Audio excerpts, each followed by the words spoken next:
Private কারের পাশ থেকে দেখবেন যে স্যার 2টা টাকা দেন, কিছু খাই নাই, হায় রে ছিঁড়া কাপড়, মলিন চেহারা, ভাঙ্গা একটা থালা হাতে নিয়ে স্যার 5টা টাকা দেন। আল্লাহ আপনারে স্যার বানাইছে আর ওরে বানাইছে ভিখারি। আচ্ছা বলেন তো, জায়গাটা চেঞ্জ করতে আল্লাহর কত সময় লাগে? 1 সেকেন্ডও লাগে না। সো ও আম্মা সাইলা ফালা তানহার, ফরিয়াদিকে ধমক দিয়ে তাড়িয়ে দিও না, খবরদার। ওকে আল্লাহ ফরিয়াদি বানিয়ে পরীক্ষা করছে, আর তোমাকে আল্লাহ সম্পদশালী বানিয়ে পরীক্ষা করছে। আসসালামু আলাইকুম ওয়া রাহমাতুল্লাহি ওয়া বারাকাতুহু। নাহমাদুহু ওয়া নুসাল্লি আলা রাসূলিহিল কারীম, আম্মা বা'দু, ফাআউযু বিল্লাহি মিনাশ শাইতানির রাজীম। বিসমিল্লাহির রাহমানির রাহিম। ওয়াদ-দুহা ওয়াল-লাইলি ইযা সাজা মা ওয়াদ্দা'আকা রাব্বুকা ওয়া মা ক্বালা ওয়ালাল আখিরাতু খায়রুল লাকা মিনাল উলা। সাদাকাল্লাহুল আযীম। রব্বি ইশরাহ লি সাদরি ওয়া ইয়াসসির লি আমরি ওয়াহলুল উকদাতাম মিন লিসানি ইয়াফকাহু কওলি। আল্লাহ রাব্বুল ইজ্জা ওয়াল জালালের দরবারে শুকরিয়া জ্ঞাপন করছি যে আল্লাহ তাআলা আমাদেরকে পবিত্র মাহে রমাদানে এসে পৌঁছার সুযোগ করে দিয়েছেন এবং আজকের ইফতার পূর্ববর্তী রমাদান অ্যান্ড কোরআন রিফ্লেকশন প্রোগ্রামে উপস্থিত হওয়ার সুযোগ করে দিয়েছেন। আমরা সবাই পড়ছি কালিমাতুশ শুকর, আলহামদুলিল্লাহ। আল্লাহর শুকরিয়া জ্ঞাপনের পাশাপাশি আমি আজকের প্রোগ্রামের অর্গানাইজার বাংলাদেশ মুসলিম কমিউনিটি মালয়েশিয়াকে ধন্যবাদ জানাতে চাই, এরকম চমৎকার একটি রমাদানুল মোবারকে কোরআনিক একটি প্রোগ্রামের আয়োজন করবার জন্য।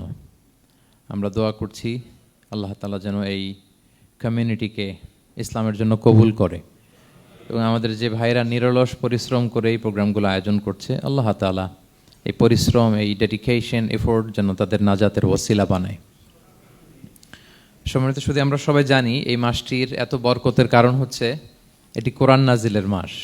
শাহরু রমাদান আল্লাযী উনজিলা ফীহিল কুরআন হুদাল লিন-নাস ওয়া বাইয়িনাতিম মিনাল হুদা ওয়াল ফুরকান। রমাদান এমন মাস যে মাসে আল্লাহ তাআলা কোরআন নাজিল করেছে।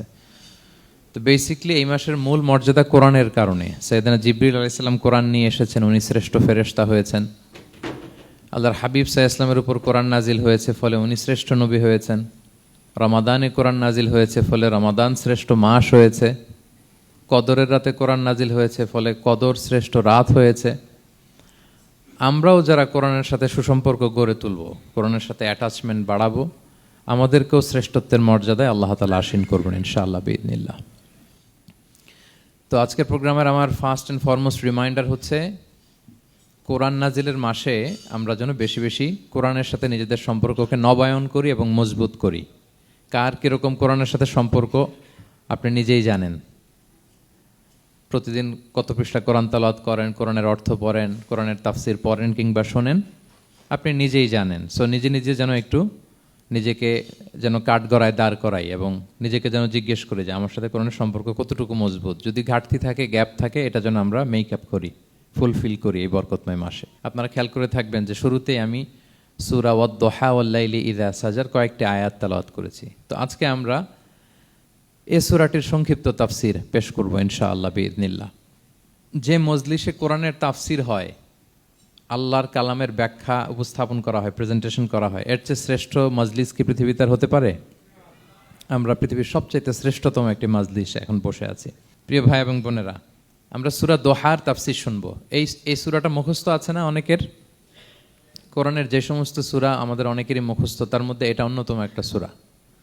এবং দেখবেন যে ইমাম সাহেবরা প্রায় এই সূরা তেলাওয়াত করে। যে সমস্ত সূরা দিয়ে প্রায় নামাজ পড়া হয়, এর মধ্যে অন্যতম একটা সূরা হচ্ছে সূরাতুদ দোহা। মুআয ইবনে জাবাল রাদিয়াল্লাহু তাআলা আনহুকে আল্লাহ রাসূল সাল্লাল্লাহু আলাইহি ওয়াসাল্লাম একটা এলাকার ইমাম বানিয়ে পাঠিয়েছিলেন। ওই এলাকার মুসল্লিরা ছিলেন, লোকজন ছিলেন শ্রমজীবী, কাজ করে খেত। সারাদিন ওট দিয়ে পানি সেচ করে খেজুর গাছে পানি দিত, খেজুরের চাষাবাদ করত, সারাদিন কষ্ট করে নামাজে যে জয়েন করত। তো উনি মাগরিবের নামাজে সূরা ফাতিহার পরে সূরা বাকারা তেলাওয়াত শুরু করলেন। সূরা বাকারা কোরআনের সবচেয়ে ছোট সূরা না? 286টা আয়াত, মানে সবচেয়ে বড় সূরা। তো মাগরিবের সালাতে উনি যখন এত লম্বা তেলাওয়াত ধরলেন, মুসল্লিরা আর ইমাম সাহেবের সাথে থাকতে পারতেছে না। কারণ ওনারা তো, ইমাম সাহেবের হয়তো মন ফুরফুরে, উনি পড়তেছেন মনের আনন্দে দরাজ গলায়, কিন্তু মুসল্লিদের তো অবস্থা খারাপ। সারাদিন ওনারা খেতে খামারে কাজ করে আসছে, নামাজ ছেড়ে দিয়ে অনেকে চলে গেছে, একা একা নামাজ পড়ে যে আল্লাহ রাসূল সাল্লাল্লাহু আলাইহি ওয়াসাল্লামের কাছে যে বিচার দিল যে ইয়া রাসূলুল্লাহ, দেখেন এমন একজন ইমাম আপনি অ্যাসাইন করেছেন আমাদের এলাকায়, মাগরিবের নামাজে উনি সূরা বাকারা পড়ে, আর আমরা হচ্ছে শ্রমজীবী। রাসূল সাল্লাল্লাহু আলাইহি ওয়াসাল্লাম খুব রেগে গেলেন, মুআয ইবনে জাবালকে ডেকে বললেন, হে মুআয, আফাত্তানুন আন্ত, তুমি কি সমাজে ফিতনা ছড়াচ্ছ? তুমি জানো না এরা কারা? তোমার কি সূরা ওয়াদ-দুহা ওয়াল-লাইলি ইযা সাজা মুখস্থ নাই? তোমার কি ওয়াশ-শামসি ওয়া-দুহাহা এটা মুখস্থ নাই? তোমার কি সাব্বিহ ইসমা রাব্বিকাল আ'লা এই সূরাগুলো তোমার জানা নাই? উনি বললেন জানা আছে। তো এগুলো রেখে দিয়ে মাগরিবের নামাজে কেন সূরা বাকারা ধরলা? তোমার মুসল্লিরা তো শ্রমজীবী মুসল্লি। যখন ইমামের দায়িত্ব হচ্ছে পেছনে কারা আছে এটা খেয়াল করা। অনেক সময় ইমাম সাহেব আল্লাহু আকবার বলে যে নামাজ ধরছে, কি হচ্ছে পেছনে আর খোঁজ খবর নাই। আল্লাহর হাবিব সাল্লাল্লাহু আলাইহি ওয়াসাল্লাম কিন্তু এমন ইমাম ছিলেন না, উনি অত্যন্ত বিবেকবোধ সম্পন্ন একজন ইমাম ছিলেন। একবার পেছনে এক বাচ্চার কান্না শুনে উনি নামাজ ছোট করে দিয়েছেন। সবাই বললেন, ইয়া রাসূলুল্লাহ, এত ছোট নামাজ তো কখনো পড়তে দেখি না। তখন রাসূল সাল্লাল্লাহু আলাইহি ওয়াসাল্লাম বললেন, একটা ছোট বাচ্চার কান্নার আওয়াজ আমার কানে এসেছে। আমার মনে হচ্ছে বাচ্চাটাকে সামলাতে নারীদের কাতারে একটা মায়ের খুব কষ্ট হচ্ছে, এজন্য নামাজটা আমি খাটো করে দিয়েছি। দেখেন কি চিন্তা চেতনা, পিছনে কি হচ্ছে সব রাসূল সাল্লাল্লাহু আলাইহি ওয়াসাল্লাম এটা খেয়াল করতেন। তো এই সূরার একটা ফজিলত আপনি জানলেন যে রাসূল সাল্লাল্লাহু আলাইহি ওয়াসাল্লাম সূরা ওয়াদ-দুহা ওয়াল-লাইলি ইযা সাজা এটা তেলাওয়াত করতে বলেছিলেন মুআয ইবনে জাবাল রাদিয়াল্লাহু তাআলা আনহুকে। এটা কোরআনের 93 নম্বর সূরা। কত নম্বর? এটা মাক্কি সূরা, আর নাজিলের ধারাবাহিকতা অনুযায়ী এটা 11তম সূরা। মানে এই সূরার আগে আরো 10টা সূরা নাজিল হয়েছিল, তার মানে মক্কার একেবারে শুরুর দিকে এই সূরাটা নাজিল হয়েছিল। আপনারা জানেন যে এবছর আমার একটা বই এসেছে এক নজরে কোরআন নামে, সেখানে আমি প্রত্যেকটা সূরার সার সংক্ষেপ নিয়ে সংক্ষেপে, খুব সংক্ষেপে, কখনো যদি সুযোগ হয় আপনারা দেখবেন যে প্রত্যেকটা সূরা 5 পৃষ্ঠার মধ্যে আমরা নিয়ে আসার চেষ্টা করেছি। সেখানে এগুলো পাবেন, সূরাটা কয় নাম্বার, নাজিলের ধারাবাহিকতা কখন, তারপর কোরআন শরীফের মধ্যে কখন, এটার ফজিলত কি, এটার সেন্ট্রাল থিম কি, মেজর থিম কি, কজ এন্ড ইফেক্ট কি, সব কেস স্টাডি থেকে শুরু করে রিফ্লেকশন সব আমরা সেখানে উল্লেখ করেছি। তো এই সূরাটা শুরুর দিকে, একেবারে শুরুর দিকে নাজিল হয়েছে। তার আগে মাত্র 10টি সূরা নাজিল হয়েছে। তো নাজিল হতে হতে 10টা সূরা যখন নাজিল হলো, এরপর অনেক দিন রাসূল সাল্লাল্লাহু আলাইহি ওয়াসাল্লামের কাছে কোনো সূরা নাজিল হয় না। কয়দিন নাজিল হয় না? কোনো বর্ণনায় 15 দিন, কোনো বর্ণনায় 1 মাস, কোনো বর্ণনায় 2 মাস, কোনো বর্ণনায় 6 মাস, টানা 6 মাসের গ্যাপ ওহী নাজিল হয় না। আল্লাহর হাবিব সাল্লাল্লাহু আলাইহি ওয়াসাল্লাম তিনি ওহী মিস করতে শুরু করলেন, যে ঘটনা কি, কোরআন নাজিল হচ্ছে না কেন, হঠাৎ এত গ্যাপ কেন?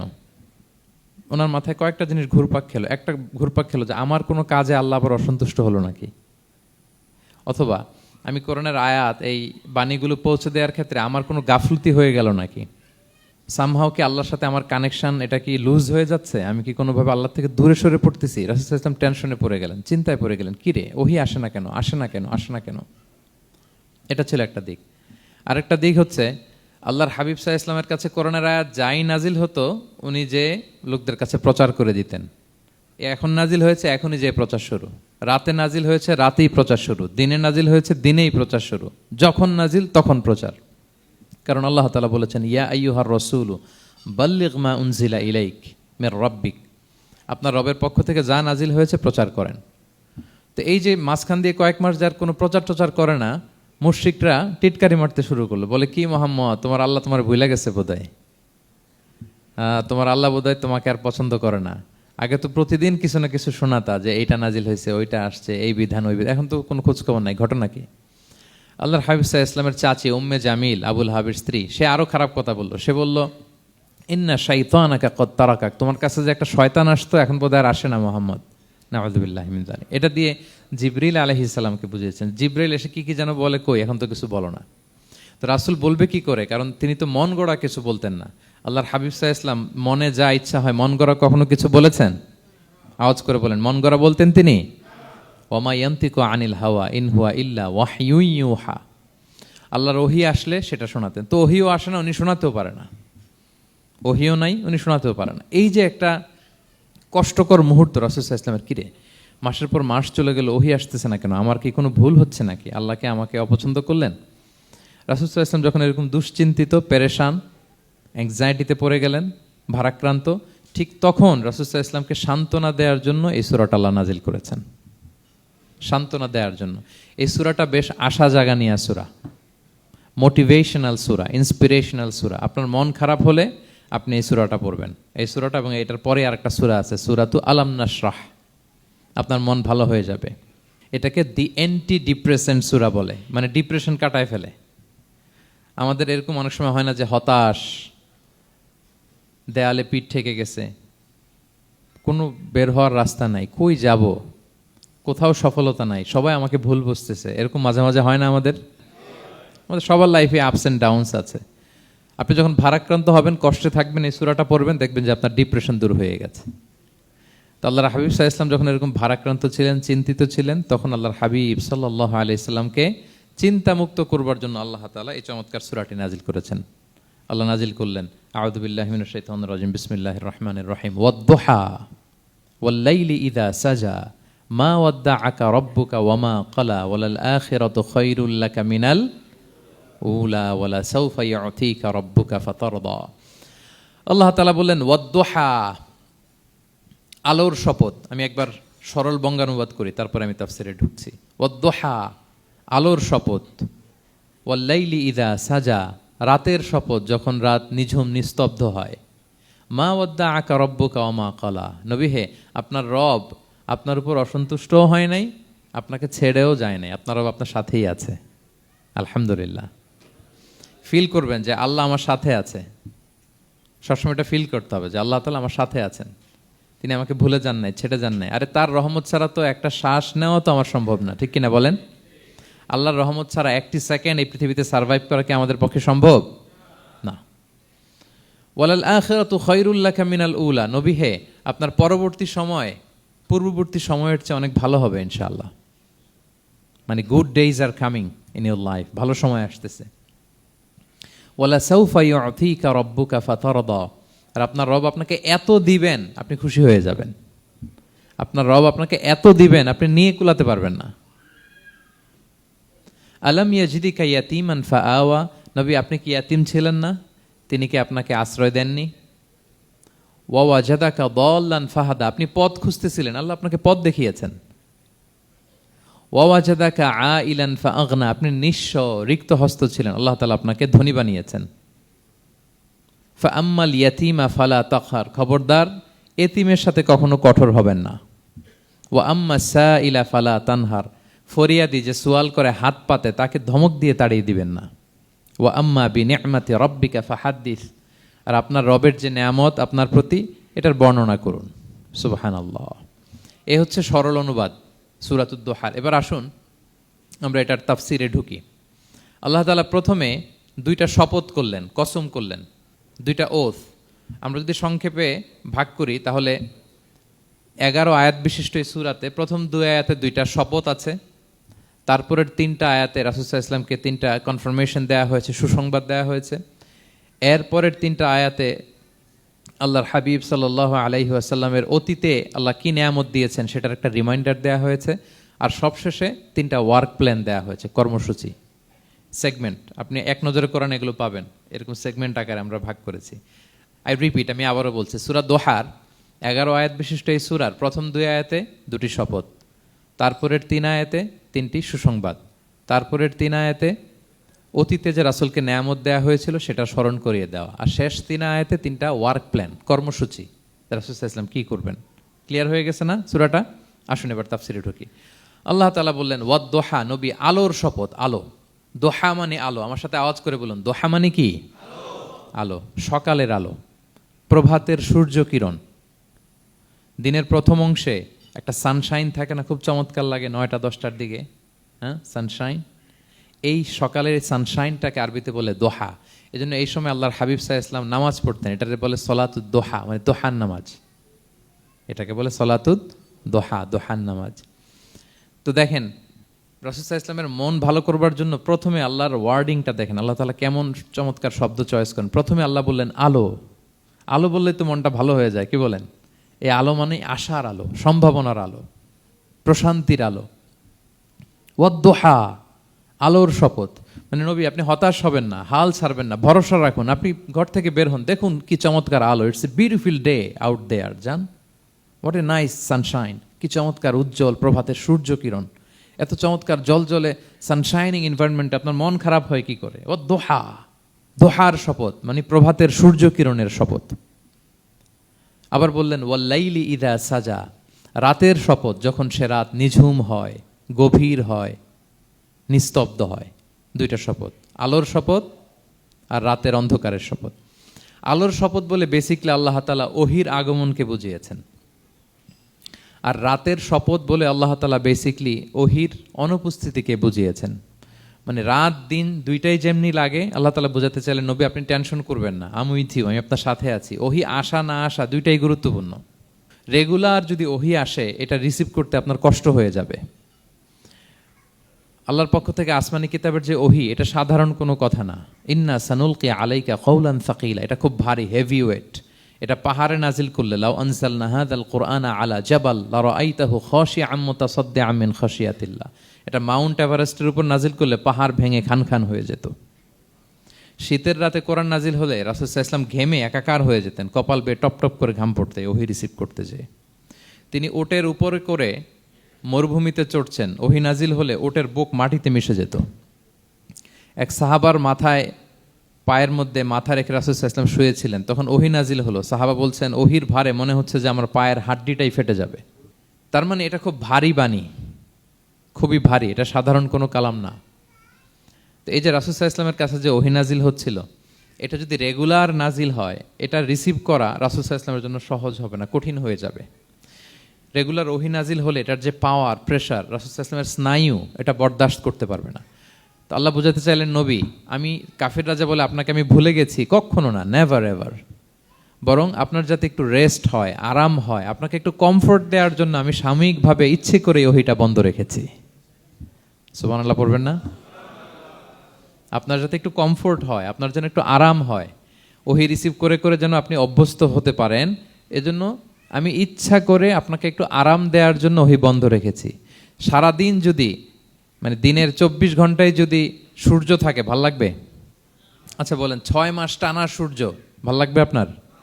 রোদের গরমে আমরা অস্থির হয়ে যাব। তো 12 ঘন্টা সূর্যের আলোর পরে যেমনি রাতের দরকার আছে, আল্লাহ বোঝাতে চাইলেন ওহি নাজিল হওয়ার পাশাপাশি মাঝে মাঝে ওহি ব্রেক দেওয়ার দরকার আছে, ওহি বন্ধ থাকার দরকার আছে। ফলে আপনি হ্যাবিচুয়েটেড হবেন, ওহি রিসিভ করা না করা এটা আপনার জন্য ইজি হয়ে যাবে। যখন আপনি, আপনার জন্য ওকে হয়ে যাবে, তখন আমি লাগাতার ওহি নাজিল করব। তাহলে ওরা যে বলে আমি আপনাকে ভুলে গিয়েছি, না, আমি আপনাকে ভুলি নাই, বরং আপনার আরামের জন্য, খানিকটা সময় আপনাকে বিশ্রামের সুযোগ করে দেওয়ার জন্য আমি আল্লাহ ওহি বন্ধ রেখেছি। সুবহানাল্লাহ। তার মানে আল্লাহ তাআলা নবীকে ভুলেন নাই বা নবী সাল্লাল্লাহু আলাইহি ওয়াসাল্লামের উপর অসন্তুষ্ট হন নাই, ইচ্ছে করে আল্লাহ তাআলা কিছুদিন ওহি বন্ধ রেখেছেন। প্রতিদিন সূর্য থাকলে যেমনি ভাল লাগে না, মানে 24 ঘন্টা, এজন্য 12 ঘন্টা সূর্য দিয়ে আল্লাহ 12 ঘন্টা রাত দিয়েছেন, আমাদের আরামের, বিশ্রামের, ঘুমের আয়োজন করেছেন। ঠিক তেমনি রেগুলার ওহি রিসিভ করলে রাসূল সাল্লাল্লাহু আলাইহি ওয়াসাল্লামের জন্য কষ্ট হয়ে যাবে, এজন্য ইচ্ছে করে আল্লাহ গ্যাপ দিয়েছেন। আল্লাহর হাবিব সাল্লাল্লাহু আলাইহি ওয়াসাল্লামের উপর আল্লাহ অসন্তুষ্ট হননি। এটাই আল্লাহ তাআলা বললেন যে ওয়াদ-দুহা ওয়াল-লাইলি ইযা সাজা, প্রভাতের সূর্য কিরণের শপথ, রাতের নিঝুম নিস্তব্ধ পরিবেশের শপথ। মা ওয়াদ্দাআকা রাব্বুকা ওয়া মা ক্বালা, আপনার রব আপনারে ভুলেও যায় নাই, আপনারে ছেড়েও যায় নাই, আপনার উপর নাখোশও হয় নাই। সুবহানাল্লাহ। আপনার রব আপনার সাথেই আছে, এটা সবসময় ফিল করবেন যে আমার রব আমার সাথে আছে। এটা ফিল করলে আপনার মধ্যে যে সাহস আসবে, আপনি কল্পনাই করতে পারবেন না যে এত এনার্জি আপনার ভিতরে আসলো কি করে। আপনারা খেয়াল করেছেন, বছর খানিক আগে ভারতবর্ষের আমাদের এক বোনের সামনে কিছু সন্ত্রাসী, ওরা জয় শ্রীরাম জয় শ্রীরাম বলতেছিল, মনে আছে? কিন্তু আমার ওই বোন মুস্কান কি বলছিল বলেন তো?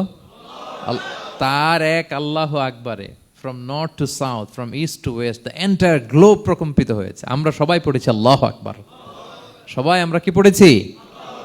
আল্লাহু আকবার। কারণ সে ফিল করেছে যে আল্লাহ আমার সাথে আছে। মনকে তুমি বুঝিয়ে বলো আল্লাহ আছেন আমার সাথে, এটা ফিল করতে হবে। আল্লাহর হাবিব সাল্লাল্লাহু আলাইহি ওয়াসাল্লামকে আল্লাহ তাআলা এইটাই অ্যাসিউরেন্স দিলেন, কনফার্মেশন দিলেন যে মা ওয়াদ্দাআকা রাব্বুকা ওয়া মা ক্বালা, আপনার রব আপনাকে ভুলে যায় নাই, আপনার রব আপনার প্রতি অসন্তুষ্ট হয় নাই। আমি ইচ্ছা করে ওহিটা বন্ধ রেখেছি যাতে আপনার আরাম হয়। সুবহানাল্লাহ। আল্লাহর হাবিব সাল্লাল্লাহু আলাইহি ওয়াসাল্লামের প্রতি আল্লাহ তাআলা কতটা টেক কেয়ার করতেন দেখেন। রেগুলার ওহি নাজিল হলে রাসূল সাল্লাল্লাহু আলাইহি ওয়াসাল্লামের কষ্ট হয়ে যাবে, এজন্য তিনি কিছুদিন ওহি বন্ধ রেখে রাসূল সাল্লাল্লাহু আলাইহি ওয়াসাল্লামকে বিশ্রামের ব্যবস্থা করে দিয়েছেন। তাহলে প্রথম 3টা আয়াত ক্লিয়ার না সবার কাছে? আচ্ছা, প্রথম 2টো আয়াতে 2টা শপথ গেল, এরপরে 3টা সুসংবাদ। সুসংবাদের প্রথমটা হলো আমি ভুলিও নাই ছাড়িও নাই, আপনার সাথে আছে। এরপর আল্লাহ বললেন ওয়ালাল আখিরাতু খায়রুল লাকা মিনাল উলা, নবী হে আপনার পরবর্তী সময় পূর্ববর্তী সময়ের চেয়ে ভালো হবে। নিশ্চয়ই আপনার পরবর্তী সময় পূর্ববর্তী সময়ের চেয়ে ভালো হবে। তার মানে গুড ডেইজ আর কামিং, ভালো সময় আপনার জীবনে আসছে, আপনি হতাশ হবেন না, নিরাশ হবেন না। এরপর আল্লাহ তাআলা বললেন, ওয়ালা সাউফা ইউতিকা রাব্বুকা ফাতারদা। নবী, হ্যাঁ, আপনার রব আপনাকে এত দিবে আপনি খুশি হয়ে যাবেন। আপনার রব আপনাকে এত নেয়ামত দান করবে, আপনি আপনার রবের প্রতি সন্তুষ্ট হয়ে যাবেন। সুবহানাল্লাহি বিহামদি। এবং তাই হয়েছে। যারা আপনারা সিরাত পড়েছেন, যারা আল্লাহর হাবিব সাল্লাল্লাহু আলাইহি ওয়াসাল্লামের জীবনী নিয়ে ধারণা রাখেন, তারা দেখবেন যে আল্লাহর রাসূল সাল্লাল্লাহু আলাইহি ওয়াসাল্লাম যেখানেই মনে কষ্ট পেয়েছেন, বিষণ্ণ, চিন্তিত, তখনই আল্লাহ তাআলা রাসূল সাল্লাল্লাহু আলাইহি ওয়াসাল্লামের চিন্তা দূর করে রাসূল সাল্লাল্লাহু আলাইহি ওয়াসাল্লামকে সন্তুষ্ট করেছেন। যখনই রাসূল সাল্লাল্লাহু আলাইহি ওয়াসাল্লামের মনে কষ্ট, তিনি চিন্তিত, তখনই আল্লাহ তাআলা ওনাকে হ্যাপি করেছেন। কাইন্ড অফ রাসূলকে হ্যাপি করাই আল্লাহর কাজ, আল্লাহর হাবিব সাল্লাল্লাহু আলাইহি ওয়াসাল্লামকে হ্যাপি করাই আল্লাহ তাআলার কাজ। দেখেন কিভাবে আল্লাহ তাআলা আল্লাহর হাবিব সাল্লাল্লাহু আলাইহি ওয়াসাল্লামকে হ্যাপি করেছেন, একটু খেয়াল করে দেখেন। মক্কাতে যখন খুব জটিল অবস্থা, দাওয়াতি কাজ চালিয়ে নেওয়াটা রাসূল সাল্লাল্লাহু আলাইহি ওয়াসাল্লামের জন্য কষ্ট হয়ে যাচ্ছে, নমুসলিম সাহাবাদের উপর অত্যাচার, তখন আল্লাহর হাবিব সাল্লাল্লাহু আলাইহি ওয়াসাল্লাম দেখলেন যে এই মক্কার দুজনের একজনকে আমার চাই। তাদের একজন যদি ইসলামের ছায়াতলে আসে তাহলে ইসলামের পাল্লাটা ভারী হয়। কারা? একজন হচ্ছে ওমরে ফারুক আর একজন আবু জাহাল। দুজনের একজন তখন ইসলাম ধর্ম গ্রহণ করে নাই। তো রাসূল সাল্লাল্লাহু আলাইহি ওয়াসাল্লাম কেঁদে কেঁদে আল্লাহর কাছে ফরিয়াদ জানালেন, আল্লাহুম্মা আইজ্জাল ইসলামা বিআহাব্বি হাযাইন আর রাজুলাইনি ইনদাক। আল্লাহ, আমি কাউকে স্পেসিফিক তোমার কাছে চাই না, শুধু এটাই বলি, দুইজন লোকের নাম বলবো, এই দুইজন লোকের মধ্যে থেকে যাকে তোমার পছন্দ হয় তাকে তুমি ইসলামের ছায়াতলে এনে ইসলামকে শক্তিশালী করো। এক হচ্ছে আবু জাহাল, আরেক হচ্ছে ওমরে ফারুক।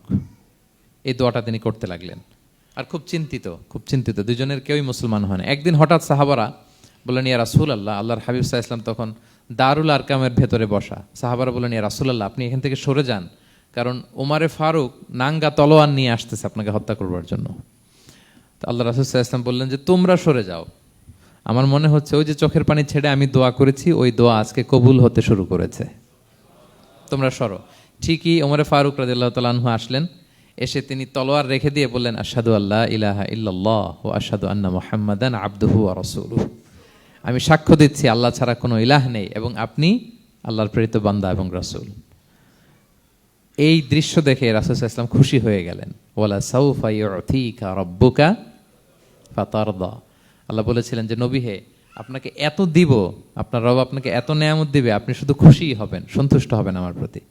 এদের রাসূল সাল্লাল্লাহু আলাইহি ওয়াসাল্লামের দোয়া কবুল করে আল্লাহ তাআলা ওমরে ফারুককে ইসলামের ছায়াতলে এনে ইসলামকে শক্তিশালী করলেন। ফাতারদা, রাসূল সাল্লাল্লাহু আলাইহি ওয়াসাল্লাম খুশি হয়ে গেলেন। এভাবে প্রতিটা ক্ষেত্রে। মক্কাতে যখন খুব কঠিন অবস্থা, রাসূল সাল্লাল্লাহু আলাইহি ওয়াসাল্লাম তায়েফে চলে গেলেন দাওয়াত দেওয়ার জন্য। নেইবারিং সিটি, আপনারা যে হজ উমরা করেছেন জানেন, মক্কার পাশের সিটি তায়েফ। দাওয়াত দিলেন, দাওয়াত প্রত্যাখ্যান করলো তারা। শুধু তাই না, ফিজিক্যালি হ্যারেস করা হলো আল্লাহর হাবিব সাল্লাল্লাহু আলাইহি সাল্লামকে। রাসূল সাল্লাল্লাহু আলাইহি ওয়াসাল্লামের জামা ধরে, গা ধরে টানা হেচড়া করা হলো, পাথর মারা হলো, তিনি রক্তাক্ত হলেন। হামালাতুল জিবাল, পাহাড় রক্ষী ফেরেশতারা বলল, ইয়া রাসূলুল্লাহ, আপনি যদি আদেশ দেন তায়েফের দুই দিকের পাহাড় দিয়ে এমন চাপা দিব, পুরো তায়েফের জনপদ একেবারে ভ্যানিশ হয়ে যাবে।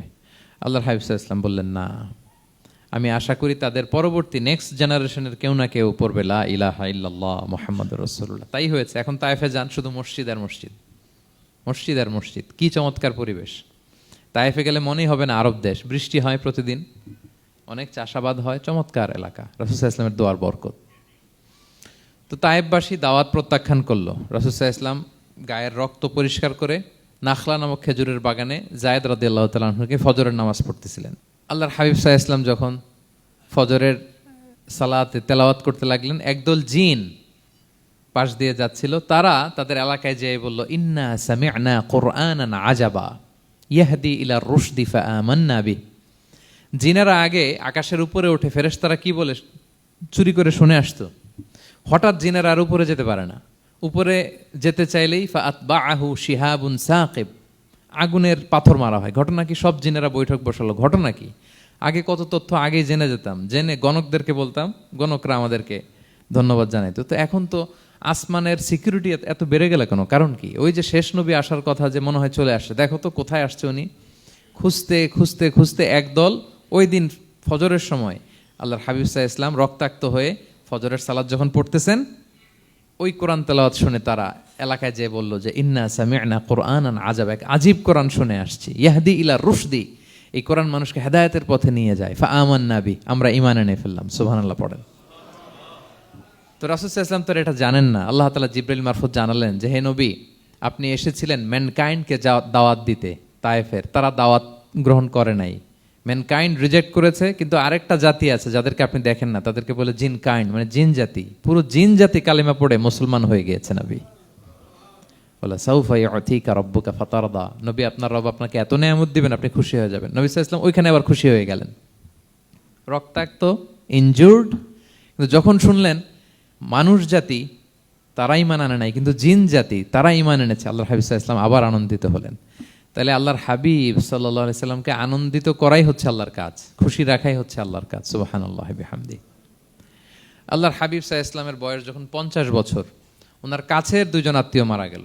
ওনার প্রিয়তমা স্ত্রী খাদিজা রাদিয়াল্লাহু তাআলা আনহা ইন্তেকাল করলেন, ওনার প্রিয় চাচা আবু তালেব ইন্তেকাল করলেন। দুজনই শেল্টার দিত, একজন ঘরে একজন বাইরে। আবু তালেবের কারণে কেউ রাসূল সাল্লাল্লাহু আলাইহি ওয়াসাল্লামের গায়ে হাত তোলার সাহস পায় নাই। তো উনি যখন ইন্তেকাল করলেন, রাসূল সাল্লাল্লাহু আলাইহি ওয়াসাল্লাম বিপদে পড়ে গেলেন। সারাদিন কাফেরদের বকা ঝকা গালি খেয়ে ঘরে যখন আসতেন, খাদিজা রাদিয়াল্লাহু তাআলা আনহার কথা শুনলে ওনার হৃদয়টা প্রশান্ত হয়ে যেত। তো বাইরের চাচাও নাই, ভেতরের স্ত্রীও নাই, দুজনই মারা গেলেন ওই বছর। ওই বছরকে বলা হয় আমুল হুজন, মানে দুশ্চিন্তার বছর। এত ভারাক্রান্ত আল্লাহর হাবিব সাল্লাল্লাহু আলাইহি ওয়াসাল্লাম হলেন, চিন্তিত হলেন, মনটা ভেঙে খান খান। আল্লাহ তাআলা কিন্তু ঠিকই বুঝেন যে তার হাবিবকে কখন হ্যাপি করতে হবে।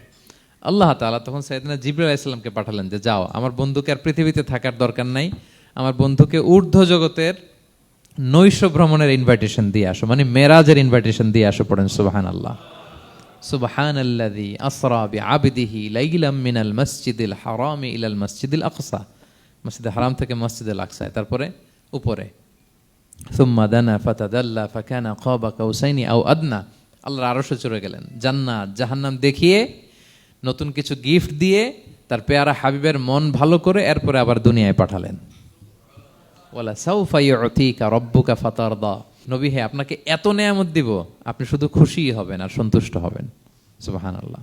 এবার বুঝতে পারতেছেন কিভাবে আল্লাহর হাবিবকে আল্লাহ তাআলা খুশি করেছেন। মক্কায় আর থাকতে পারতেছেন না, এমন অবস্থা যে কোনো সময় আল্লাহর হাবিব সাল্লাল্লাহু আলাইহি ওয়াসাল্লামকে হত্যা করা হবে। আল্লাহ তাআলা আল্লাহর হাবিবের জন্য নতুন জায়গার ব্যবস্থা করে দিলেন, তওবা কিংবা তাইবা, যেটাকে আমরা মদিনা বলি। তিনি মদিনায় গেলেন, আবার রাসূল সাল্লাল্লাহু আলাইহি ওয়াসাল্লামের হৃদয় প্রশান্ত হলো। কিন্তু মদিনায় যে তিনি কাবাকে মিস করতে আরম্ভ করলেন। আল্লাহর হাবিব সাল্লাল্লাহু আলাইহি ওয়াসাল্লাম নবী হওয়ার পরে টানা 14 বছর কিবলা ছিল কিন্তু বাইতুল মাকদিস।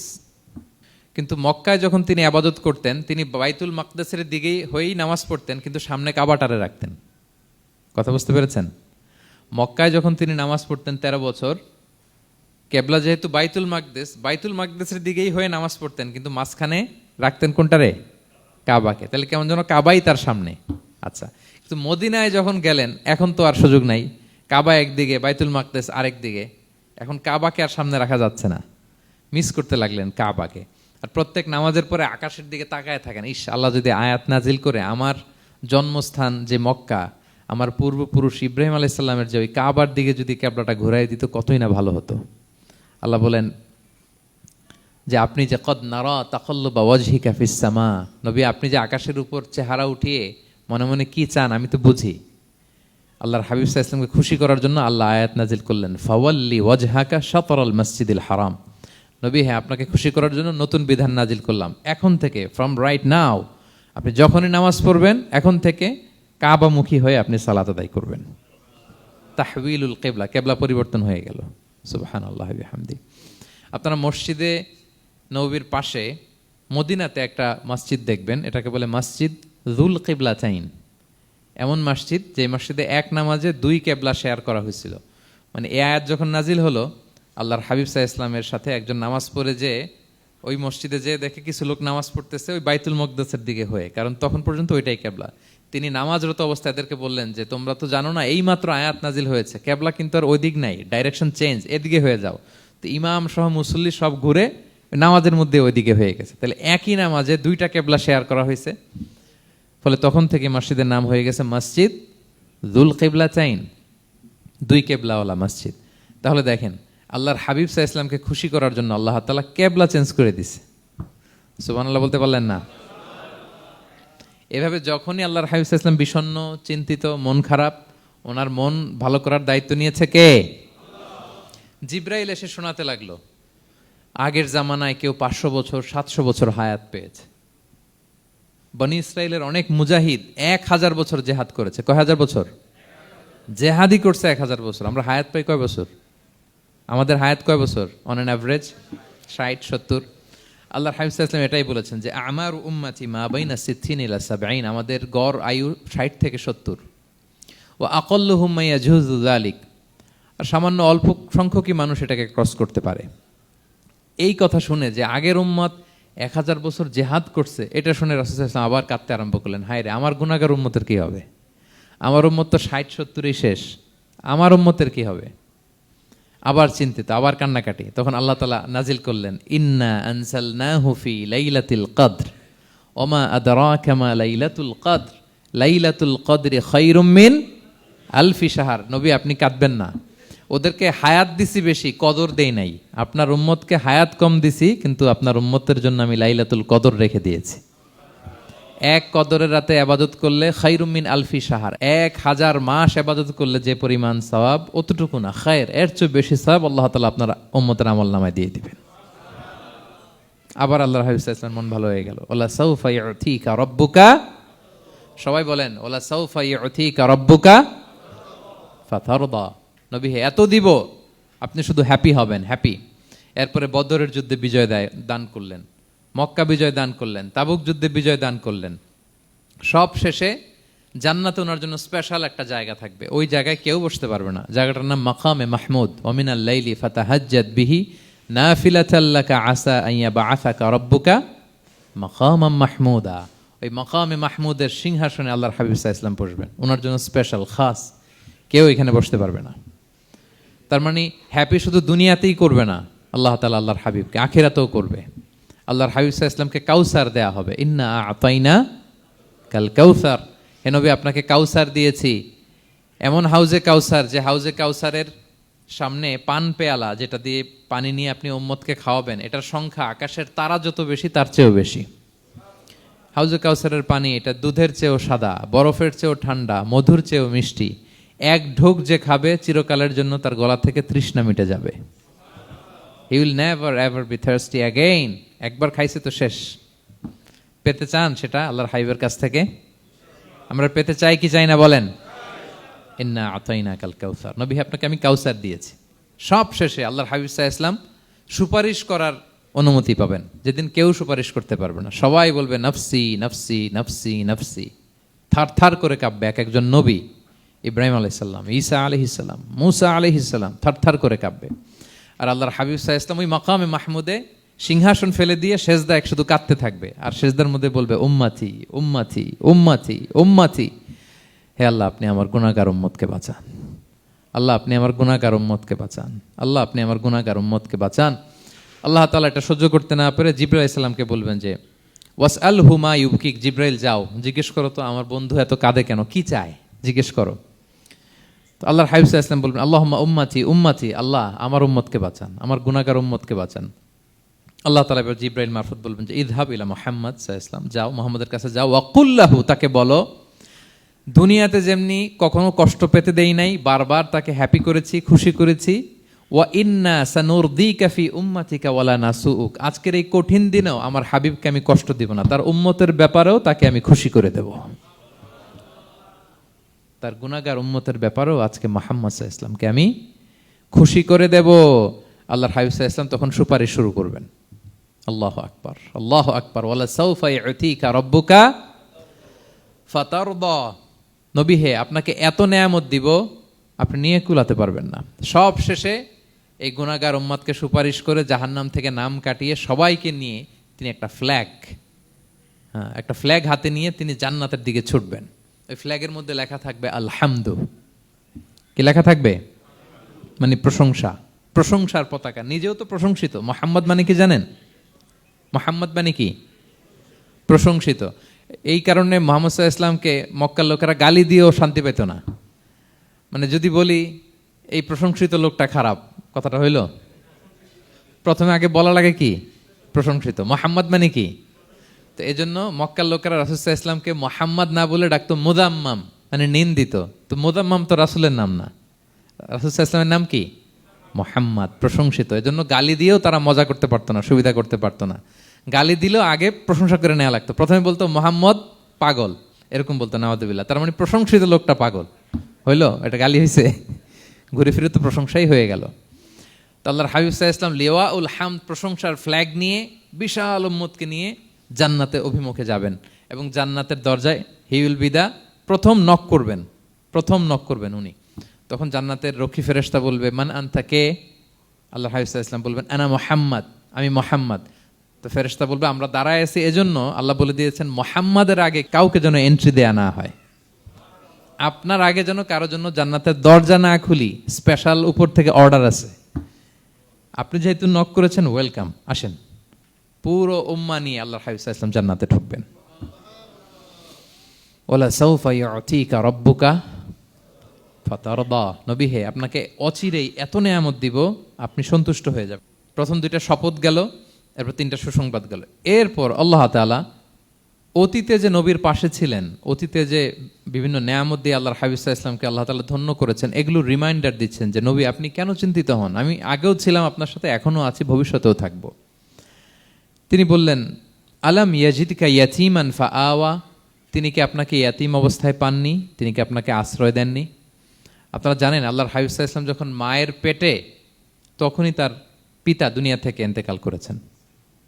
মায়ের পেটে তার বয়স হচ্ছে 6 মাস, দুনিয়াতে আসেননি আল্লাহর হাবিব সাল্লাল্লাহু আলাইহি ওয়াসাল্লাম রাহমাতাল লিল আলামিন। মায়ের পেটে থাকা অবস্থায় বাবা হারিয়েছেন, দুনিয়াতে আসলেন 6 বছর বয়সে তিনি মাকে হারিয়েছেন। কয় বছর বয়সে? 6 বছর।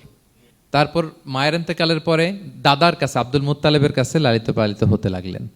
8 বছর বয়সে দাদাও ইন্তেকাল করলেন।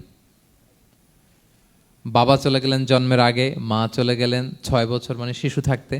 8 বছর বয়সে তো শিশু, দাদাও চলে গেলেন। 8 বছর বয়স থেকে আল্লাহর হাবিব সাল্লাল্লাহু আলাইহি ওয়াসাল্লাম চাচার কাছে এতিম অবস্থায় লালিত পালিত হতে লাগলেন। এবং আবু তালেব এত ভালোবাসতো, ইমান আনে নাই, শেষ পর্যন্ত ইমান আনেনি, শিরকের উপরে ইন্তেকাল করেছে, কিন্তু আল্লাহর হাবিব সাল্লাল্লাহু আলাইহি ওয়াসাল্লামকে এত ভালোবেসেছেন। বাবার যে কি মানে পিতৃ স্নেহের যে কি মায়া, এটা বুঝতে দেন নাই কখনো, এটার অভাব কখনো তিনি টের পান নাই। ওনার যে বাবা নাই, আবু তালেবের কারণে এতটা ভালোবেসেছেন। তার মানে কখনোই রাসূল সাল্লাল্লাহু আলাইহি ওয়াসাল্লামকে লালন পালন, রক্ষণাবেক্ষণ, টেক কেয়ারের কোনো গ্যাপ আল্লাহ তাআলা রাখেননি। হালিমাতু সাদিয়ার কাছে, পরে মায়ের কাছে, উম্মে আইমানের কাছে, দাদা আব্দুল মুত্তালিবের কাছে, পরে চাচার কাছে, একটার পর একটা, স্লট বাই স্লট রেডি। সেটাই স্মরণ করে দিলেন যে নবী এমন তো হয় নাই যে আপনাকে লালন পালনের জন্য কেউ ছিল না। আলাম ইয়াজিদকা ইয়াতীমান ফাআওয়া, আপনার রব কি আপনাকে ইয়াতীম অবস্থায় আশ্রয়ের ব্যবস্থা করে দেননি? মানে তখন তো আমি ছিলাম আপনার সাথে, কেউ ছিল না, তখন তো আমি ছিলাম। তো আপনার তো ভয় কিসের? আপনি হতাশ হবেন না, নিরাশ হবেন না, হাল ছাড়বেন না আপনি। তাহলে প্রিয় ভাইরা, আল্লাহর হাবিব সাল্লাল্লাহু আলাইহি ওয়াসাল্লাম ইয়াতীম অবস্থায় পৃথিবীতে এসেছিলেন এবং এজন্য ইয়াতীমের সাথে ভালো আচরণ তিনি করতে বলতেন আল্লাহর হাবিব সাল্লাল্লাহু আলাইহি ওয়াসাল্লাম। যারা এতিমকে ভালোবাসে আল্লাহ তাদেরকে ভালোবাসে। এবং আল্লাহর হাবিব সাল্লাল্লাহু আলাইহি ওয়াসাল্লাম বলতেন আনা ওয়া কাফিলুল ইয়াতীমি ফিল জান্নাতি কাহাতাইন, আমি এবং এতিমের রক্ষণাবেক্ষণকারী এইভাবে প্রতিবেশীর মতো জান্নাতে থাকব। এই দুই আঙ্গুলের মাঝে যেমনি গ্যাপ নাই, আমার আর এতিমের রক্ষণাবেক্ষণকারী তার বাড়ির মাঝখানে কোনো গ্যাপ থাকবে না জান্নাতে। We will be neighbour in paradise, জান্নাতে এরকম আমরা কাছাকাছি থাকবো। আল্লাহু আকবার পড়েন। তাহলে এতিমের রক্ষণাবেক্ষণকারীকে আল্লাহ তাআলা ভালোবাসেন। যারা এতিমকে পছন্দ করে না, এতিমকে তাড়িয়ে দেয়, তাদেরকে আল্লাহ পছন্দ করেন। আল্লাহ তাআলা বলেন আরাআইতাল্লাযী ইউকাযযিবু বিদ্দীন ফাযালিকাল্লাযী ইয়াদউল ইয়াতীম, যারা আখিরাতকে অবিশ্বাস করে তারাই এতিমকে ঘাড় ধাক্কা দিয়ে তাড়িয়ে দেয়। কোনো বিশ্বাসী কখনো এতিমের সাথে খারাপ আচরণ করে না। আপনাদের যাদের মন শক্ত, অনেকের চোখ দিয়ে পানি নামে না। আমার এক আত্মীয় আছে খুব আল্লাহওয়ালা, আমার জীবনে এত আল্লাহওয়ালা আমি দেখি নাই, কিন্তু ওনার চোখ দিয়ে পানি নামে না। বারবার এসে আমারে বলে যে মিজান কি করবো বলো, তুমি একটু মোনাজাত ধরো। আমার মনে আছে আমি ওনাকে নিয়ে মোনাজাত ধরতাম, তো ওনার কান্না আসে না চোখ দিয়ে। এত আল্লাহওয়ালা, খুব ভালো মানুষ, কিন্তু চোখ দিয়ে পানি নামে না। এটা অনেকের হয়, নানা কারণে হয়। তো আল্লাহর হাবিব সাল্লাল্লাহু আলাইহি ওয়াসাল্লাম বলেছেন কারো যদি চোখ দিয়ে পানি না নামে বা হৃদয় নরম না হয়, তারা যেন এতিমের মাথায় হাত বুলিয়ে দেয়। এক সাহাবী এসে বললেন, ইয়া রাসূলুল্লাহ, আমার হৃদয়টা বড় শক্ত, হৃদয় নরম হয় না। রাসূল সাল্লাল্লাহু আলাইহি ওয়াসাল্লাম বললেন, তাই? আচ্ছা, আতুহিব্বু আন ইয়ালিনা কলবুক, তুমি কি চাও তোমার হৃদয় নরম হোক, ওয়া তুদরাকা হাজাতুক, এবং তোমার আশা পূরণ হোক? তিনি বললেন, হ্যাঁ। তখন রাসূল সাল্লাল্লাহু আলাইহি ওয়াসাল্লাম বললেন, ইরহামিল ইয়াতীম, এতিমের উপর রহম করো। ওয়ামসা আলা রাসি, এতিমের মাথায় হাত বুলিয়ে দাও। ওয়া আতইমহু মিন তুআমিক, তোমার খাবার এতিমকে খাওয়াও। তালিনু কলবুক, তোমার অন্তর নরম হবে। তুদরাকা হাজাতুক, তোমার ইচ্ছা পূরণ হবে। তাহলে হৃদয় যদি শক্ত থাকে, কার মাথায় হাত বুলাবেন? বুলাইছেন কখনো? হ্যাঁ, বুলিয়েছেন? খুঁজে খুঁজে হাত বুলাবেন। বাংলাদেশে তো অনেক অরফেনেজ আছে, অনাথ আশ্রম, ওখানে যাবেন। সুযোগ হলে একদিন যে একটু লাঞ্চ করলেন ওদের সাথে বসে, ডিনার করলেন, একসাথে খেলেন, ওদের মাথায় হাত বুলিয়ে দিলেন, সাধ্যমতো কিছু উপহার হাতে তুলে দিলেন, আপনার ইচ্ছা পূরণ হবে আর আপনার হৃদয় নরম হবে ইনশাআল্লাহ। আর এতিমকে আদর করা মানে নবী সাল্লাল্লাহু আলাইহি ইসলামের প্রতি ভালোবাসা দেখানো, কারণ আমার নবী এতিম হয়ে বড় হয়েছেন। এতিমের প্রতি ভালোবাসা প্রকারান্তরে নবী সাল্লাল্লাহু আলাইহি ইসলামের প্রতি ভালোবাসা দেখানো হয়, কারণ আমার নবী এতিম হয়ে বড় হয়েছেন। সুবহানাল্লাহ। কিন্তু তার বিপরীতে আমরা সমাজে কি দেখি? এতিমের মাথায় হাত বুলানো তো দূরের কথা, এতিমের সম্পদও খেয়ে ফেলে অনেকে। হ্যাঁ, এরকম আছে না? এতিমের সম্পদ দেদারসে গিলতেছে। কি যে আমাদের চিন্তাধারা! দেখবেন, যে লোকটা এতিমের সম্পদ গিলে, ওরা রোজা অবস্থায় এক ঢোক পানি গিলাতে পারবেন কিনা দেখেন। যে বলেন একটু পানি খান তো, যে খাবে না, কেন? হারাম। তো ওই হারাম কিন্তু গিলতেছে ইচ্ছা মতো। রোজা অবস্থায় এক ফোঁটা আপনি পানি গিলাতে পারবেন না, এরে কেন? হারাম। কিন্তু ওইদিকে ভাতিজার সম্পদ গিলতেছে দেদারসে। আল্লাহ বলেন, এটা ভাতিজার সম্পদ না, এটা তুমি জাহান্নামের আগুন পেটে ঢুকাচ্ছ। জাহান্নামের আগুন। ইন্নাল্লাযীনা ইয়াকুলুনা আমওয়ালাল ইয়াতামা যুলমান ইন্নামা ইয়াকুলুনা ফি বুতুনিহিম নারা ওয়া সায়াসলাউনা সাঈরা। যারা এতিমের সম্পদ খায়, এটা সম্পদ না, এটা জাহান্নামের আগুন তুমি পেটে ঢুকাচ্ছ। সো এতিমের প্রতি যেন আমরা নমনীয় হই, তাদের মাথায় হাত বুলাই, তাদের জন্য খরচ করি, তাদের প্রতি যেন আমরা দয়াদ্র হই, কারণ আমার নবী এতিম অবস্থায় বড় হয়েছেন। তাহলে নবী সাল্লাল্লাহু আলাইহি ইসলামকে এটা স্মরণ করে দিলেন, নবী আপনি তো এতিম ছিলেন, আমি তো আপনাকে রক্ষণাবেক্ষণের ব্যবস্থা করছি। আর কি করেছি? ওয়াজাদাকা দাল্লান ফাহাদা, নবী আপনাকে আমি এমন অবস্থায় পেয়েছি, আপনি পথ খুঁজতেছিলেন, আমি আপনাকে পথ দেখিয়েছি। You are searching the right path and I guided you to the right sense of direction. আপনি পথ খুঁজতেছিলেন, আমি পথ দেখাইছি। এখানে দল্লানের অর্থ পথভ্রষ্ট করা যাবে না। ওয়াজাদাকা দল্লান, হে নবী আপনাকে আমি পথভ্রষ্ট পেয়েছি, পরে পথ দেখাইছি, এরকম বলা যাবে না। এটা আল্লাহর হাবিব সাল্লাল্লাহু আলাইহি ইসলামের ক্ষেত্রে প্রযোজ্য নয়। অনেক বাংলা তাফসীর অর্থে আমি দেখেছি পথ হারা, নবী আপনাকে আমি পথ হারা পেয়েছি, পথ দেখেছি, এটাও খুব একটা সুন্দর না। সবচেয়ে সুন্দর হচ্ছে নবী আপনি পথ খুঁজতেছিলেন, সত্যের অনুসন্ধানী ছিলেন। অনেক সময় দেখবেন অনেক পথিক যেতে যেতে এমন এক জায়গায় যায়, দেখে 3 রাস্তা কিন্তু কোনো সাইনবোর্ড নাই। পুরাতন রাস্তাগুলোতে এরকম অনেক সময় হতো না আমাদের, 3 দিকে রাস্তা, কোনো সাইনবোর্ড নেই, তো যাবো কই? এটা বুঝালেন যে নবী আপনি পথ খুঁজতেছিলেন, আমি আপনাকে দেখিয়েছি, হে নবী এটাই সিরাতুল মুস্তাকিমের পথ। ওয়াজাদাকা দাল্লান ফাহাদা, আপনি পথ খুঁজতেছিলেন, আমি আপনাকে পথ দেখিয়েছি। তো ছোটবেলায় সাথে ছিলাম, পথ খুঁজতেছিলেন, পথ দেখালাম, আমি আপনার ভুললাম কোথায়? কাফিরদের কথায় মন খারাপ করেন কেন যে তারা বলে আমি আপনাকে ভুলেছি, ছেড়েছি? নো, নেভার এভার, আমি আপনার সাথেই আছি। তারপর আল্লাহ তাআলা বললেন, ওয়াজাদাকা আইলান ফাআগনা, তিনি আপনাকে রিক্ত হস্ত, নিঃস্ব পেয়েছেন, সম্পদহীন অবস্থায় পেয়েছেন, পরে সম্পদশালী করেছেন। সুবহানাল্লাহ। আল্লাহর হাবিব সাল্লাল্লাহু আলাইহি ওয়াসাল্লাম শুরুতে সম্পদের অত যোগান ছিল না, পরে খাদিজা রাদিয়াল্লাহু তাআলা আনহার সাথে যখন বিয়ে হলো, আল্লাহ তাআলা সম্পদের কষ্ট দূর করলেন, কারণ খাদিজা রাদিয়াল্লাহু তাআলা আনহা অনেক বড় ব্যবসায়ী ছিলেন। বিয়ের আগে পার্টনারশিপে বিজনেস ছিল রাসূল সাল্লাল্লাহু আলাইহি ওয়াসাল্লামের সাথে। আল্লাহর হাবিব সাল্লাল্লাহু আলাইহি ওয়াসাল্লাম শ্রম দিয়েছেন, খাদিজা রাদিয়াল্লাহু তাআলা আনহার ইনভেস্টমেন্ট ছিল। তো ওই শ্রমে খাদিজা রাদিয়াল্লাহু তাআলা আনহার এক বান্ধবী, তিনি এমন প্রশংসা করলেন এসে আল্লাহর হাবিব সাল্লাল্লাহু আলাইহি ওয়াসাল্লামের ব্যাপারে, যে এমন লোক আমি দেখি নাই, ওনার কথা বার্তা, চলন, কথন, ডিলিং সব আলাদা। পুরো কাফেলার মধ্যে উনি একরকম, পুরো কাফেলা আরেক রকম। এই কথা শুনে তো খাদিজা রাদিয়াল্লাহু তাআলা আনহা আকৃষ্ট হলেন যে এরকম একজন সৎ লোকই তো আমার চাই। প্রস্তাব দেয়া হলো, চাচাদের কাছে বিয়ে হয়ে গেল।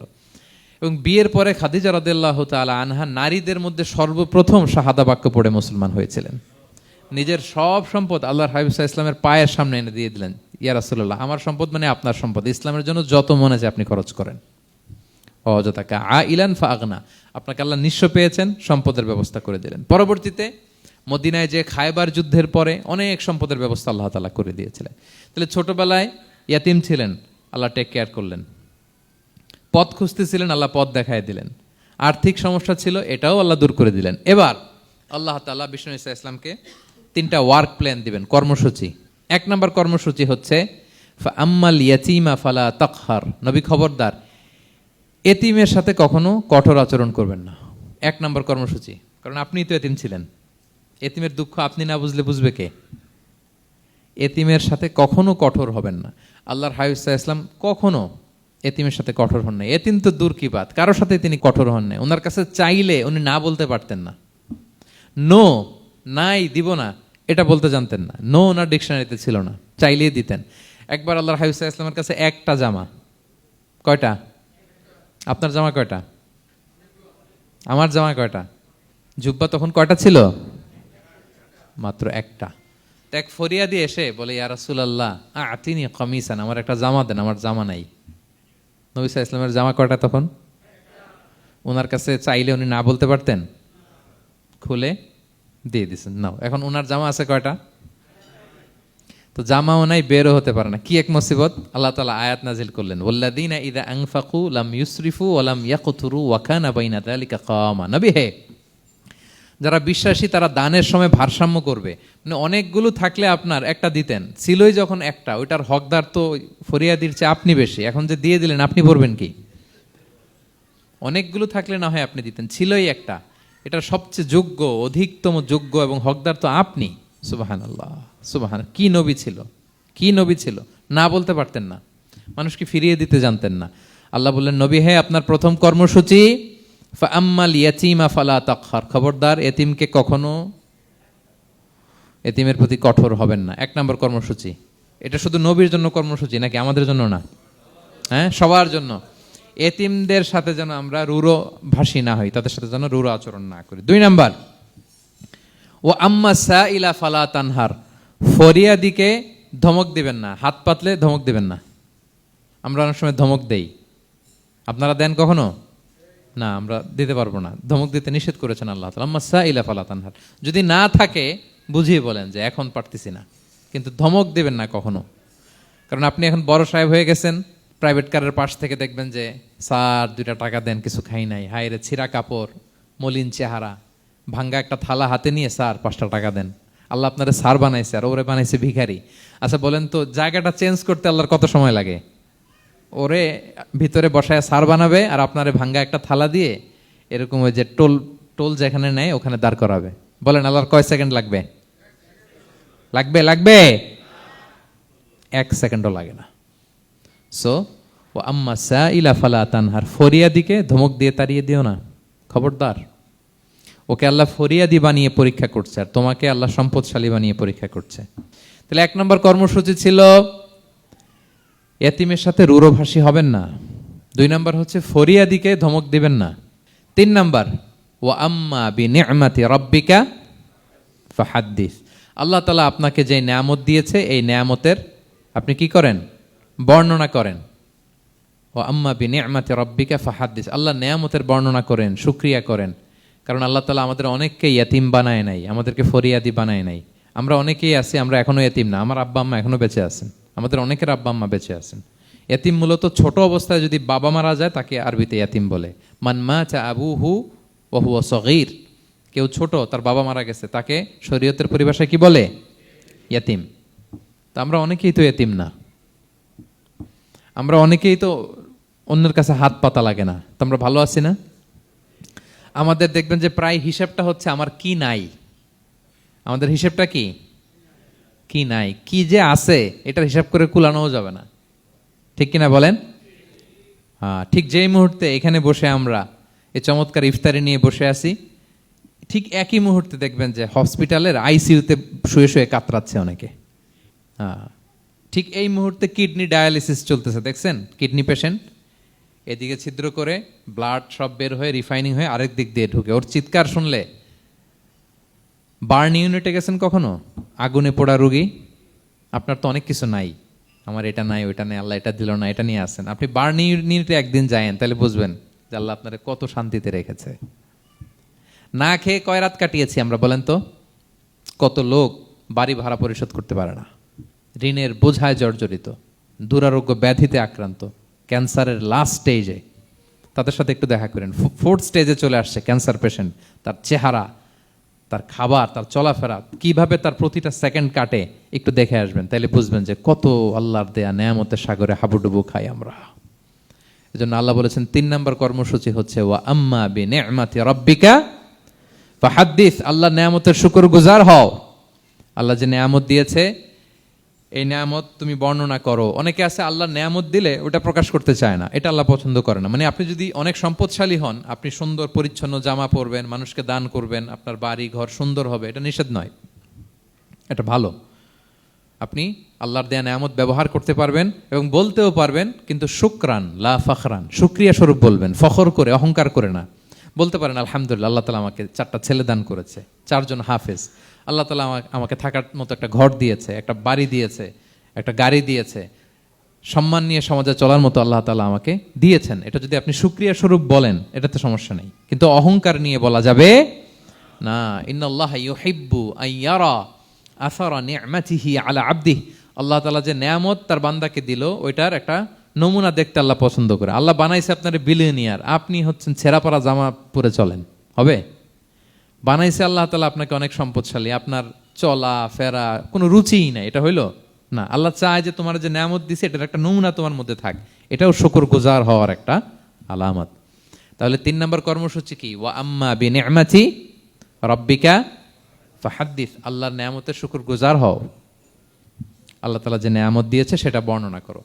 তাহলে প্রিয় ভাইয়েরা, সূরাতুদ দোহা এটা হচ্ছে একটা মোটিভেশনাল সূরা, আশা জাগানিয়া সূরা, অ্যান্টি ডিপ্রেশন বলি আমি এই সূরাটাকে। ডিপ্রেশন থাকলে চলে যাবে, কারণ ওয়ালাল আখিরাতু খায়রুল লাকা মিনাল উলা, হে নবী আপনার পরবর্তী সময় আপনার পূর্ববর্তী সময়ের চেয়ে ভালো। সবসময় আশাবাদী হবেন। সূরা দোহার 1 নম্বর শিক্ষা হচ্ছে বি অপটিমিস্টিক, মানে অপটিমিজম, আশাবাদী হওয়া, নিরাশ হওয়া যাবে না। বিশ্বাসীদের, মুমিন মুসলিমের ডিকশনারিতে হতাশা নিরাশা নাই, আমার ডিকশনারিতে অন্তত নাই, আপনাদের আছে কিনা জানি না। আজকে থেকে বলেন আপনাদের ডিকশনারিতে হতাশা নিরাশা রাখবেন? আমাদের কোনো হতাশা নাই, নিরাশা নাই, কারণ আমরা যে পরিস্থিতিতে থাকি না কেন আমাদের সাথে কে আছেন? লা তাহজান ইন্নাল্লাহা মা'ানা, চিন্তিত হয়ো না, আল্লাহ আমার সাথে আছেন। আল্লাহ আমার সাথে আছেন বললেই দেখবেন মুস্কানের মতো এক তাকবীর আপনার মুখ দিয়ে বেরোচ্ছে, এমন এনার্জি বেরোচ্ছে, গোটা বিশ্ব আপনি জয় করে ফেলবেন তখন। এটাই আমাদের সবচেয়ে বড় পাওয়ার। আমাদের সাথে কে আছে? ইন্নাল্লাহা মা'ানা, আল্লাহ তাআলা আমাদের সাথে আছেন। তাহলে সূরা দোহার আজকের তাফসীরের 1 নম্বর লেসন হচ্ছে optimism. Believer should be optimistic always. বিশ্বাসীরা আশাবাদী হয়, নিরাশ হয় না, হতাশ হয় না, হাল ছাড়ে না। বিশ্বাসীরা ভরসা রাখে এক মহান সত্তার উপর। আওয়াজ করে বলেন তো তিনি কে? আল্লাহর উপর ভরসা রাখে, আমরা নিরাশ হই না। 2 নাম্বার শিক্ষা হচ্ছে গ্রেটফুলনেস, কৃতজ্ঞতা। আপনার জীবনে অনেক কিছু আছে, নাই নাই বলবেন না, শুধু কমপ্লেইন করবেন না। অনেকে দেখবেন শুধু অভিযোগ, এটা নাই ওইটা নাই, এই পাইলাম না, ওর আছে এটা, ওর, আমার সাথে কেন এমন হয়, আমার সাথে শুধু আমার সমস্যা। এগুলো যারা বলে তাদেরকে আল্লাহ নেয়ামত আরো ছিনিয়ে নেয়। বরং যারা অল্প পেয়েও বলে আলহামদুলিল্লাহ, তাদেরকে নেয়ামত দেয়ার ধারাবাহিকতা আল্লাহ তাআলা অব্যাহত রাখেন। সব অবস্থায় আলহামদুলিল্লাহ, যে কোনো পরিস্থিতিতে, যে কোনো অবস্থায় কি বলবো আমরা? আপনি খেয়াল করে দেখেন না যে আপনার কি কি আছে, কত কিছু যে আপনার আছে, অবাক করা। 3 নাম্বার কাইন্ডনেস। 3 নাম্বার লেসন হচ্ছে কাইন্ডনেস, দয়া। আমরা যেন অন্যের প্রতি দয়াশীল হই। আপনি অন্যের প্রতি দয়ালু হলে আপনার প্রতি দয়ালু হবো কে? ওয়াল্লাহু ফি আউনি আবদিহি মা দামাল আবদু ফি আউনি আখি। আল্লাহ ততক্ষণ পর্যন্ত কোনো বান্দার সাহায্যে থাকে যতক্ষণ পর্যন্ত ওই বান্দা তার ভাইয়ের সাহায্যে থাকে। তাহলে বলেন তো, আল্লাহর সাহায্য পাওয়ার প্রথম শর্ত কি? অন্যের জন্য সাহায্যের হাত বাড়িয়ে দেওয়া। তাহলে মনে থাকবে তো? নাকি এতিমকে ধাক্কা দিয়ে বের করে দিবেন? ফরিয়াদিকে ধমক দিবেন একটা? বড় সাহেব তো আপনি, বড় স্যার, খবরদার। তাহলে 1 নম্বর লেসন অপটিমিজম। আমরা হতাশ হব না, হতাশা আমাদের ডায়েরিতে নাই, আমরা আশাবাদী, আমরা আল্লাহর রহম ভরসার ভিখারি, ঠিক কিনা বলেন? 2 নম্বর লেসন হচ্ছে গ্রেটফুলনেস। আমরা সবসময় আল্লাহর প্রতি শুকরগুজার হব, কৃতজ্ঞ হব। আল্লাহর হাবিব সাল্লাল্লাহু আলাইহি ওয়াসাল্লাম বলতেন, আল্লাহুম্মা জাআলনি সাবুরা ওয়া জাআলনি শাকুরা ওয়া জাআলনি ফি আইনি সগীরা ওয়া ফি আয়ুনিন নাসি কাবীরা। আল্লাহ আপনি আমাকে ধৈর্যশীল বান্দা বানান, আপনি আমাকে শুকরগুজার বানান। আল্লাহ আমার চোখে আমাকে ছোট বানান, আল্লাহ গোটা বিশ্বের মানুষের চোখে, জনতার চোখে আমাকে বড় বানান। আওয়াজ করে পড়েন আমিন। এই দোয়াটা বেশি বেশি পড়বেন। আর সব শেষে আমরা যেন কাইন্ড হতে পারি, অন্যের প্রতি দয়ালু হতে পারি। যে রহম করে সে রহম প্রাপ্ত হয়, যে অন্যকে দয়া দেখায় সে আল্লাহর পক্ষ থেকে দয়া পায়। আল্লাহ তাআলা আমাদের সবাইকে কথাগুলো বোঝার ও আমল করার তৌফিক দান করুক। হাযা মা ইনদি ওয়াল ইলমু ইনদাল্লাহি আলাইহি তাওয়াক্কালতু ওয়া ইলাইহি উনীব। আসসালামু আলাইকুম ওয়া রাহমাতুল্লাহি ওয়া বারাকাতুহু।